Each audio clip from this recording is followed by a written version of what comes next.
Residents in some communities are once again struggling to access cash due to its scarcity as the holiday season approaches. Now, since 2012, authorities of the West African nation have been pushing for a cashless economy, but the use of cash in the formal sector remains crucial. Economic watchers have been highlighting the impact of this latest cash shortage crisis will have on the country's economy. Here's more of that in this report. In Dawaki, a suburban community in Abuja with no bank, Abubakar Aliyu operates a small POS business. His daily routine revolves around cash transactions, but lately getting cash has become nearly impossible. To keep his business alive, Abubakar has resorted to buying cash from local traders at a cost he's forced to pass on to his customers. Getting cash nowadays is so difficult. We spend on transportation to get to the bank, but we don't get cash from the bank. And there's no money in the ATM as well. So the only option is for us to source cash from traders.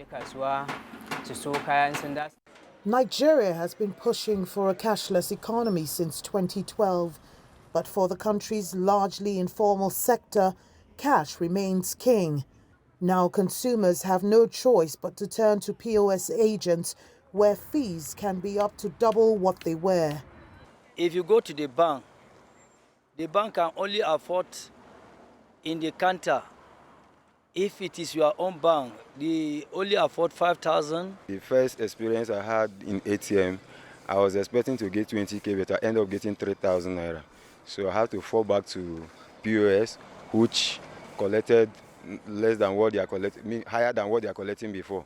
So, but I have no choice than to do what? Than to go with it, because I cannot access cash in a bank or ATM.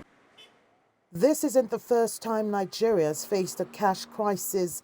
During the 2022 currency redesign policy, the country lost an estimated $27 billion due to cash shortages.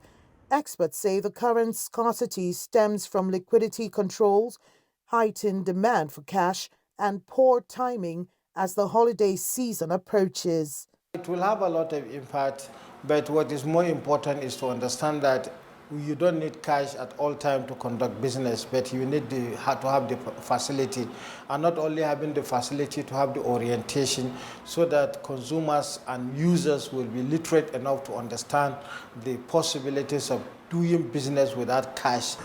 Despite efforts by the Central Bank of Nigeria to ease the pressure by ordering banks to release more cash, the scarcity persists.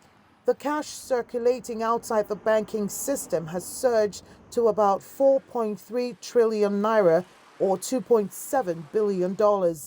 Economists warn that if the situation isn't addressed quickly, Nigeria's informal sector, already vulnerable, will take the hardest hit. They recommend smarter cash policies, improved digital infrastructure, and better public education to shift away from heavy cash dependence.